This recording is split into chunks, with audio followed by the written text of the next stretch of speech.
우리는 가끔 축구 시합에서 게임 종료 시간이 다 왔는데도 얼마만큼 시간을 더 주는 것을 봅니다. 경기 중에 선수 부상 등으로 빼앗긴 시간을 보충하기 위한 것이죠. 이것을 보충 타임이라고 합니다. 주심이 자기 재량껏 주는 시간이라 해서 레프리 타임이라고도 합니다. 전광판의 시계는 이제 멈추었습니다. 실질적으로는 게임은 끝났지만은 그러나 상실된 시간, 경기 외의 일로 인해서 흘러간 시간이 주심의 재량에 의해서 보충됩니다. 근데 이 보충된 시간 안에 승부가 바뀌는 경우가 종종 있습니다. 그야말로 결정적인 시간에 이 소중한 시간을 어떻게 사용하느냐에 따라서 역전되어지는 경우가 있죠. 그래서 이 주어진 보충 시간에 선수들은 더욱 열심히 뛰게 되고 또한 뛰어야 합니다. 고혈압으로 쓰러졌다가 몇 달 만에 다시 건강을 회복한 목사님의 설교를 들은 적이 있는데 그분의 말씀하십니다. 레프리 인생을 살고 있습니다. 하나님이 레프리 되시는데 그분이 주신 인생을 보충받은 시간을 살고 있다. 그래서 더욱 열심히 뛰겠다는 그런 결단이 담겨져 있는 말씀이었습니다. 벌써 12월 첫 주를 맞이했습니다. 12월이 되면 다시 한번 우리 모두가 레프리 이 시간을 살고 있는데 라는 생각을 해보지 않을 수가 없습니다. 이 12월은 물론 한 해 가장 바쁜 달이 되어지기는 하죠. 교회에 많은 축제가 있고 특별히 성탄절이 있기 때문에 평소보다 바쁘게 지냅니다. 위원회, 부서 할 것 없이 한 해를 결산하고 또 내년 계획을 세우는 예산도 준비합니다. 당회는 올해를 돌아보고 내년의 교회 살림을 계획하며 교회 전반적인 사안들을 논의하고 준비하는 그런 정책 당회도 갖게 됩니다. 그와 함께 교회가 가장 큰 축제일인 성탄절을 준비하기 위해서 우리 찬양대는 아마 우리 다음 주 이번 토요일 날부터인가요? 또 엑스트라로 모여서 또 연습하셔야지 되고 그래서 성탄 전야 촛불 예배 때 칸타타를 준비하고 주일학교 아이들도 어제 모임에서 이렇게 그 스태프 모임에서 말씀을 들어보니까 이제 여러 가지 행사들 준비도 있습니다. 주일에는 특별히 성찬과 세례식이 있게 되어지고 또 마지막 날인 30일에는 8시에 우리 송구 영신을 함께 드리며 한 해를 감사함으로 마무리하게 됩니다. 이 많은 예배와 행사를 함께 준비하면서 모두가 바쁘게 지내는 때가 12월이 됩니다.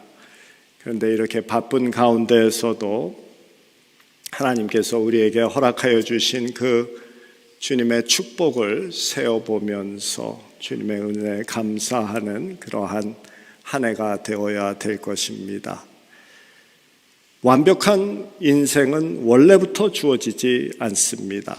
그리고 아무리 노력해도 가능하지 않다는 것 우리가 잘 압니다. 그렇기에 살아가면서 누구에게나 기쁨의 시간이 주어지고 또한 고통의 시간도 주어지는 것이 인생입니다. 그래서 어떤 시인은 인생은 과수원과 같기도 하고 사막과 같기도 하다라고 말했습니다. 인생은 과수원에서 땀 흘려 키운 결실의 보람을 누리는 때도 있고 삶이 내 뜻대로 되지 않을 때 황량한 사막을 걷는 듯한 그런 절망감에 휩쓸 때도 누구에게나 있다는 것입니다. 하나님을 믿는 자가 과수원 길을 걸을 때에는 고개를 숙이고 겸손하게 감사하면서 걸어야 될 것입니다. 반면에 사막을 걸을 때에는 어깨를 펴고 고개를 들고 당당하게 용감하게 걸어야 합니다. 주님이 우리의 인생의 주인이라는 고백 때문입니다. 주님이 우리와 함께 하신다라는 약속 때문입니다. 그리고 과수원 길을 걷든 사막 길을 걷든 우리는 이 인생길을 걸어가면서 하나님이 하나님 되심을 드러내는 그러한 삶을 살아야 하는 자로 부름을 받았습니다. 성경은 하나님이 하나님 되심을 드러내는 삶을 두 가지로 간략하게 우리에게 설명해 주죠. 우리가 잘 아는 예수님이 주신 Great Commandment, 대계명이 되죠. 마태복음 22장 37절부터 39절 말씀입니다. 예수께서 가라사대 내 마음을 다하고 목숨을 다하고 뜻을 다하고 주 너의 하나님을 사랑하라 하셨으니 이것이 크고 첫째 되는 계명이요 둘째는 그와 같으니 내 이웃을 내 몸과 같이 사랑하라 하셨느니. 첫째는 하나님 사랑, 둘째는 이웃 사랑이라고 합니다. 그런데 그 중간에 있는 둘째는 그와 같으니라는 이 부분을 저희들이 주목해서 봐야 됩니다. 그와 같으니는 저울질할 때 쓰는 단어가 쓰여져 있습니다. 같은 무게이면은 균형이 유지됩니다. 조금이라도 한쪽이 무거우면은 무거운 쪽이 내려가고 가벼운 쪽이 올라가게 됩니다. 그와 같으니는 무게를 같이 한다라는 의미가 담겨져 있습니다. 첫째 무게와 둘째 무게를 같이 하라. 너희 믿는 자들의 삶에는 하나님의 사랑 중요하지만은 같은 무게로 이웃 사랑도 중요하게 여기면서 살아가라라고 하십니다. 단지 하나님의 사랑이 첫째다, 먼저이다라고 말씀하시죠. 하나님의 사랑이 먼저이지 않으면은 결국에는 자기 사랑에서 나오는 사랑이 되기 때문입니다. 계산적인 사랑이고 자기 자랑이고 자기 의의가 포함되어져 있는 사랑입니다. 하나님이 하나님 되심을 드러내는 삶은 바로 하나님의 사랑과 이웃 사랑을 이룰 때입니다. 우리 한국 기독교인들은 전통적으로 하나님 사랑에는 참 열심히 있고 열정을 가져왔습니다. 예배도 열심이고 또 성경 통독 여러 번 합니다. 기도, 새벽 기도 여러 가지 모임이 있습니다. 헌금 또한 힘에 붙이도록 저희들 합니다. 그런 열심과 열정 줄어들거나 변해서는 안 될 것입니다. 하나님이 귀하게 보십니다. 반면에 같은 무게를 가지고 이웃 사랑하는 것에는 소홀히 하는 경향이 있다라는 것을 저희들이 부인하지 않을 수 없습니다.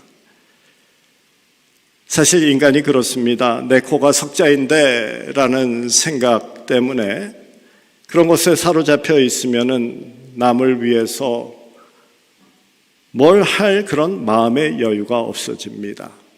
그리고 자기 사랑, 자기 자랑으로 빽빽히 채 있는 마음에도 그런 여유가 없습니다. 그러면 남을 생각해 줄 여백의 공간이 우리의 마음에 남지 않죠. 그리고 마음에 공간이 없으면 공명도 없습니다. 공명의 울림은 공간이 있어야만 생기는 것이기 때문입니다. 그래서 마음의 공간이 없으면 마음의 감동의 울림이 없죠.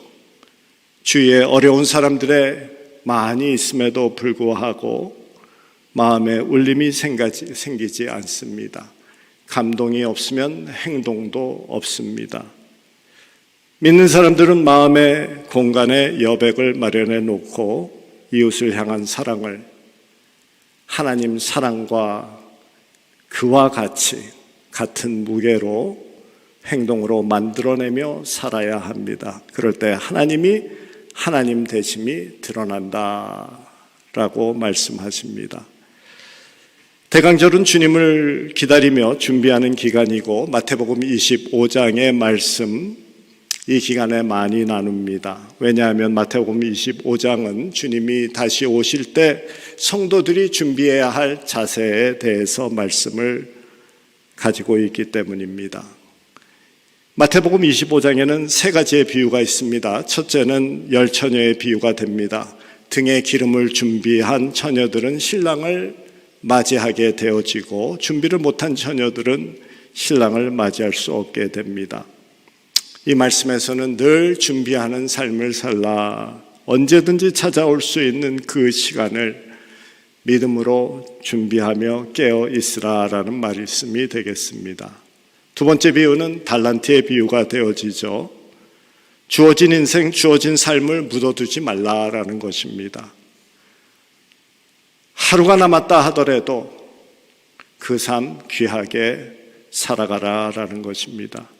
하나의 달란트든 둘 달란트든 다섯이든 주어진 삶에 최선을 다해서 살라. 이 핑계 저 핑계 대면서 인생을 묻어두지 말고 허비하며 살아가면 주님이 오시는 날에 책망받으리라라는 경고가 됩니다. 25장의 마지막 비유는 우리가 잘 아는 양과 염소의 이야기가 되어지죠. 이 비유는 이웃에서 어려움에 처해 있는 이들을 어떻게 우리가 대하느냐에 따라 심판의 기준이 되어진다. 그것이 심판의 기준점이다라고 말씀합니다. 배고픈 자, 목마른 자, 갈 곳 없는 나그네 병든 자, 옥에 갇힌 자, 이러한 자들, 사회의 약자들에게 내가 평소에 어떤 마음을 가지고 어떻게 대하고 있느냐가 심판의 기준이 된다고 합니다. 그런데 이 비유, 우리가 주목해야 할 점은 바로 마지막에 있는 말씀인데요. 25장 40절에 이렇게 쓰여 있습니다. 내 형제 중에 가장 작은 자 하나에게라도 너희가 한 것이 곧 나에게 한 것이었느니라. 예수님이 그렇게 말씀하시면서 약한 자와 예수님 자신을 동일화하십니다. 우리의 도움을 필요로 할 때 그들을 외면하지 아니하고 그들에게 베푼 것이 바로 예수님께 우리가 직접 행한 것이다 라고 우리에게 말씀해 주십니다. 사실 이 말씀은 우리에게 너무나도 큰 도전이 되어지죠. 우리가 살아가면서 사회의 약자를 대하는 태도가 예수님을 대하는 태도와 직결되어져 있다. 이것이 한 가지다라고 하는 이 말씀, 사실 두렵기도 합니다. 그리고 특별히 대강절을 맞이하여 주님을 기다리는 우리가 만약에 주님이 그러한 모습으로 오신다 하면은 우리가 주님을 어떻게 대할 것인가 라는 질문도 해보게 합니다. 우리가 살고 있는 이 사회의 약자의 모습으로 주님이 오시면은 뉴욕거리에서 우리가 피하고 싶은 노숙자의 모습으로 오시면은 우리가 알아볼까? 요즘 남미의 국경을 넘어서 오는 사람들이 많다고 합니다. 그들 중에 한 사람의 모습으로 우리에게 다가오시면은 나는 과연 그에게 친절을 베풀고 따뜻하게 대할 것인가? 오늘 본문 말씀의 배경은 약속해 주신 주님이 무척이나 더디다라고 생각하는 초대교회 성도들의 그런 이야기를 배경으로 합니다. 오늘 본문 앞쪽을 살펴보면 늦어지는 예수님의 재림을 비웃는 듯한 그들이 있었습니다. 베드로서 3장 4절에 주님께서 강림하신다는 약속이 어디 있느냐? 조상들이 잔 후로부터 만물이 처음 창조될 때와 같이 그냥 있다라고 말하는 이들이 있었습니다. 사도 베드로는 그들에게 하나님의 시간은 우리의 시간과 다르다라고 오늘 본문 말씀에서 8절에서 말씀하십니다. 사랑하는 자들아, 주께는 하루가 1000년이고 1000년이 하루와 같다는 이 한 가지를 잊지 말라. 그러면서 10절에 경고하시죠. 주의 날이 도둑같이 오리니 그날에는 하늘의 큰 소리로 떠나고 물질이 뜨거운 불에 풀어지고 땅이 그 중에 있는 모든 일이 드러나리로다. 우리의 삶이 그대로 숨김없이 다 벗겨져서 드러난다라고 하십니다. 그런데 그 날이 지체되어지는 이유가 레퍼리 시간과 같이 보충 시간으로 우리에게 지금 주어졌다라고 9절에 말씀하시죠. 더딘 것이 아니라 오직 주께서 너희를 대하여 오래 참으사 아무도 멸망하지 아니하고 다 회개에 이르기를 원하시느니라. 이 주어진 시간 동안에, 이 레퍼리 시간 동안에 최선을 다해서 너의 삶을 아름답게 가꾸어내고 후회 없는 인생 되도록 해라. 하나님 앞에 설 때 부끄러움이 없는 인생을 만들어내서 감사함으로 주님 앞에 설 수 있도록 이 보충 시간, 레프리 타임을 더해 주신 것 아니냐라고 말씀하십니다. 그래서 우리 믿는 자들은 이 주어진 하루하루를 귀하게 여기면서 살아갑니다. 헛된 욕망, 이런 것으로서 생을 허비하지 아니하고 또 손에 잡았다 생각하면 곧 사라져버리는 사막의 신기루 같은 그런 가치 없는 것들, 그것의 마음을 빼앗기거나 그것에 묶이지 아니하도록 늘 깨어 있습니다. 그리고 11절에서 말씀하시는 것과 같이 마지막에 믿는 자들이 잘 살기 위해서는 거룩한 행실과 경건함으로 삶을 채우라고 하십니다. 거룩한 행실과 경건함이 어떤 모습인지에 대해서는 야고보서에서 아주 정확하게 우리에게 말씀해 주십니다. 1장 27절입니다. 하나님 아버지께서 앞에서 정결하고 더러움이 없는 경건은 곧 고아와 과부를 그 환난 중에 돌보고 또 자기를 지켜 세속에 물들지 아니하는 그것이라. 이 세상은 자기를 숭배하는 세상입니다. 자기 중심적이고 그래서 이기적입니다. 그것이 세상의 모습입니다. 하나님 앞에서의 정결함과 경건함은 이런 자기중심적이고 이기적인 자기 숭배하는 이것에 물들지 아니하고 고아와 과부 같은 사회적 약자를 돌보는 그러한 삶의 모습에서 있다라고 하십니다. 마태복음 25장에 양과 염소의 비유에서 약한 자와 동일시하시는 예수님의 말씀과 일맥상통하고 있습니다. 그러면서 하나님의 나라를 기다리되 아주 간절히 기다리라라고 말씀하시죠. 12절의 말씀입니다.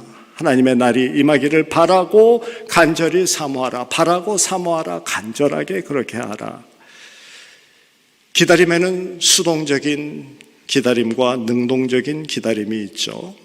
수동적인 기다림은 버스 타고 정해진 시간에 오는 사람을 그냥 기다리는 것입니다. 시간이 지나면 오는 버스가 올 것이고 그때까지 내가 할 일 해나가면서 그냥 그 사람이 오면 됩니다. 시간이 지나면 기다리는 사람 만납니다. 수동적인 기다림입니다. 그러나 능동적인 기다림에는 간절함이 있습니다. 그 기다림은 시간이 되면 그냥 도착하는 버스 타고 온다라는 것은 이거는 너무 답답해. 그 간절함 때문에 택시 타고 올 수 없어. 조금 빨리 오도록 하자. 그 사람이 내리는 곳이 멀리 떨어져 있으면 그 간절함 때문에 내리는 정거장까지 내가 나가서 만나기를 원하는 기다림입니다. 그 기다림은 그냥 있지 아니하고 조금이라도 앞당기기 위해서 내가 당장이라도 무엇을 하며 기다립니다. 능동적이고 적극적인 기다림, 간절한 기다림입니다. 오늘 말씀에서 하나님의 나라가 임하기를 사모하고 능동적으로 기다리라, 간절히 기다리라 라고 합니다. 그래서 그런 기다림을 가지고 새 땅과 새 하늘을 소망하는 자는 지금 조금이라도 앞당기기 위해서 이 땅을 하나님의 나라로 만들어 나가기를 원합니다. 하나님 나라에는 슬픔과 울부짖음과 고통이 없음을 우리가 알기 때문에 지금 이곳에서도 슬픔을 없애기 위해서 위로하고 울부짖음과 고통을 없애기 위해서 서로를 아끼고 돌봅니다. 하나님의 나라는 깨끗한 나라임을 우리가 알기 때문에 지금 이곳에서 나의 마음과 나의 삶을 깨끗하게 할 뿐만이 아니라 살고 있는 환경도 또한 깨끗하게 하기 위해서 노력합니다. 하나님의 나라는 평안이 넘치는 곳이기에 내 삶의 근심과 걱정을 기도로 주님 앞에 맡기며 평안을 놓치지 않는 삶을 살아갑니다. 하나님의 통치가 있는 나라는 전쟁이 없는 곳이기 때문에 지금 내가 살고 있는 가정에서부터 직장, 교회에서도 갈등의 씨앗을 없애는 일로부터 시작해서 평화를 만들기 위해서 노력할 것입니다. 그것은 용서가 있는 곳이기 때문에 나의 삶에서 용서를 이루면서 살아갑니다. 하나님의 나라는 기쁨과 감사는 넘치는 곳이기에 감사와 기쁨을 잃지 않으려고 마음을 지킵니다. 그래서 천국을 간절히 사모하는 사람들은 아픈 사람을 위해서 기도하며 서로 돌보고 외로운 사람들의 친구가 되어주고 약한 사람들의 힘이 되어주며 용서해주고 화해하는 삶을 살아가게 됩니다. 하나님의 나라를 능동적으로 기다리는 자들의 삶의 모습입니다. 말씀을 마칩니다. 주님을 기다리는 이 대강절에 마음의 여백을 마련하시기를 원합니다. 세상의 것들로 인하여서 근심, 걱정, 욕심, 내 자랑, 내 사랑, 이것을 내려놓고 주님을 모실 여백, 이웃과 함께하는 여백을 만드시기 바랍니다.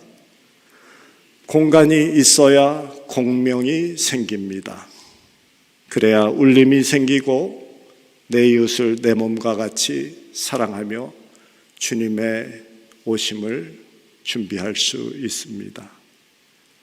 그래야 능동적인 기다림을 이루며 새 땅과 새 하늘을 앞당길 수 있습니다. 이 세상을 가득 채우고 있는 이 어둠을 몰아내는 작은 촛불이 되기를 원합니다. 대강절을 맞이하는 우리 교회 식구들, 어두운 세상의 촛불이 되고, 그래서 여러분들의 마음뿐만이 아니라 이웃의 마음에도 스며드는 예수 그리스도의 빛의 삶을 이루시기를 주님의 이름으로 축원합니다.